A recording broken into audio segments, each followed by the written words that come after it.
Hello to all my class 10th students. इस video में हम एग्जाम्पल नंबर 12.10 सॉल्व करेंगे साइंस का चैप्टर इलेक्ट्रिसिटी। पहले मैं क्वेश्चन आपके लिए रीड कर रहा हूँ, फिर हम इस पे सॉल्व करेंगे। An electric iron consumes energy at a rate of 840 watt when heating is at the maximum rate and 360 watt when the heating is at the minimum. The voltage is 220 volt. What are the current and the resistance in each case? तो हमारे पास एक electric iron है, तो ये circuit से जुड़ा होगा electric iron. तो जरा हम सर्किट बनाते हैं। ये लेट सपोज हमने ऐसे करके बना दिया, ये हमारा इलेक्ट्रिक आयरन है और इससे किससे जोड़ दिया इसको? बैटरी से, बी वोल्ट। ठीक, एक और सर्किट डायग्राम हम बनाते हैं बगल में। ये इसमें भी क्या है हमारा? ये इलेक्ट्रिक आयरन है और किसे जोड़ दिया? बैटरी से जोड़ दिया। ठीक है, ये भी इलेक्ट्रिक आयरन है और ये भी इलेक्ट्रिक आयरन है। An electric iron consume energy at a rate of 850 watt when heating is at the maximum. तो ये कितना वाट कंज्यूम करेगा? 840 वाट। और सेकेंड टाइम में 360 वाट when the heating is at the minimum, 360 वाट। ठीक है, the voltage is 220 volt. Voltage कितना है? 220 वोल्ट। इसमें भी 220 वोल्ट। हमसे पूछा क्या है? Current and resistance in each case. तो अब हम इसमें करंट आई चल रहा होगा, इसमें करंट आई चल रहा होगा। जरा हम इन दोनों का वैल्यू निकाल लेते हैं। ठीक है, हम फॉर्मूला क्या यूज करेंगे? P equal to V I. और इस केस में भी क्या यूज करेंगे? P equal to V I, मतलब P equal to power equal to voltage into current. Power equal to voltage into current. इस केस में पावर कितना है? 840 वाट। तो यहाँ पे पावर की जगह पे हम क्या, पावर का वैल्यू क्या लिखेंगे?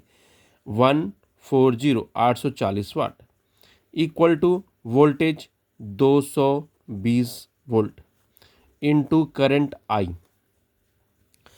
इसमें अब आ जाओ, इस सर्किट में आ जाओ। पावर कितना दे रखा है?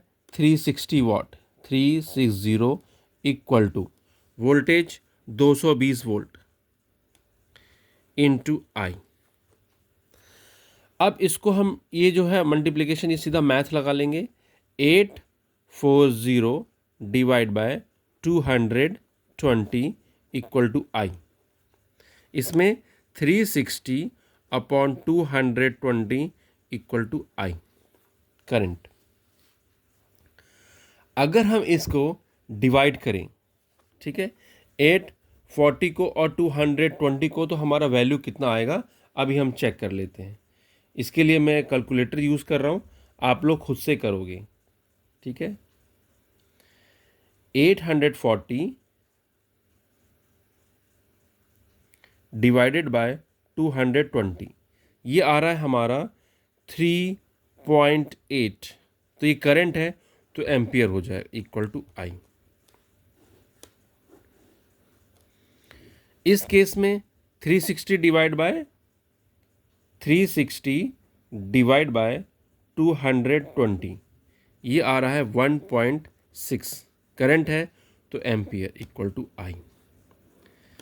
मैं फिर से बता दूं, मैंने कैलकुलेटर यूज़ किया है इसको पॉइंट में निकालने के लिए। ठीक है, तो ये हमारा आ गया करंट दोनों केस में। अब क्या है कि जो दूसरा पार्ट पूछ रहा है, resistance in each case. Resistance, तो रेजिस्टेंस का हमें पता है, ओम्स लॉ लगेगा। क्या है?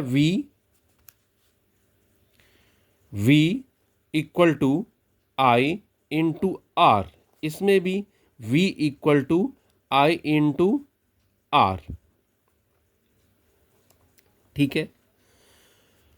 वोल्टेज हमें पता है, वोल्टेज कितना है 220 volt, 220 volt equal to I हमने निकाल लिया है 3.8 इंटू आर। तो आर का वैल्यू कैसे निकलेगा 220 divide by 3.8 equal to R. इस केस में देखो वोल्टेज कितना है 220 इक्वल टू करंट हमने निकाला है 1.6 इंटू आर। इसको डिवाइड में भेज देंगे 220 अपॉन 1.6 इक्वल टू आर। ठीक है।